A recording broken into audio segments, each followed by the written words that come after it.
New tonight in the deadly shooting involving the teenage children of the Canadian Consul General. We now know that the Consul General herself, the mother of the surviving 15-year-old, asked if she could take her son out of the country. He is charged with murder. CBS 4's Carrie Codd reports. Sources tell CBS 4 News the mother of Marc Wabafiyebazu asked if her son could be taken to Canada and prosecuted there. We're told her request was denied.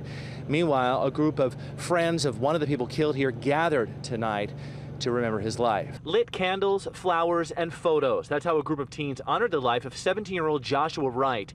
Friends say Wright was killed during a shootout Monday at this Miami apartment. Investigators tell CBS 4 News that 17-year-old Jean Wabafiyebazu and his 15-year-old brother Marc, sons of the Canadian Consul General in Miami, Roxanne Dubé, were at the house as part of a drug deal and shots were fired. Investigators say Jean might have intended to rob the drug dealers. He was killed. This woman says she cannot understand the violence. Those Canadian kids, I don't know who they are. I don't know why they came over here. But all I know is they took an innocent life. The woman said her boyfriend is this man, Anthony Rodriguez. In court Wednesday, prosecutors say Rodriguez arrived at the house with drugs to sell. Miami police say Rodriguez is facing murder and drug charges. Marc Wabafiyebazu is also facing a murder charge and is being held in juvenile lockup. Canadian government officials confirmed Wednesday that Marc will not have any diplomatic immunity.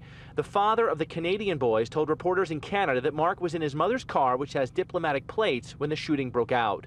My younger son, who was inside the car, when he heard the gunshot, he came out of the car, rushed to this house, and found Jean dead. The father said once Dubé was chosen as Consul General late last year, he did not want his sons to go to Miami. I was not happy for her to take the children.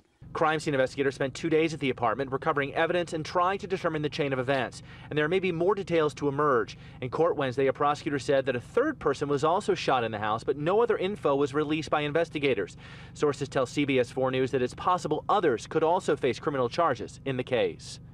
And there is another new development. According to our news partners at the Miami Herald, Marc Wabafiyebazu threatened to kill a police detective after he was arrested. We're told by the Miami Herald that Wabafiyebazu will face an additional charge of threatening a public servant. Sources tell CBS 4 News that U.S. State Department officials are working closely with the Miami Police Department, and there's great pressure on detectives to be extremely thorough in this case. In Miami, Carrie Codd, CBS 4 News Tonight.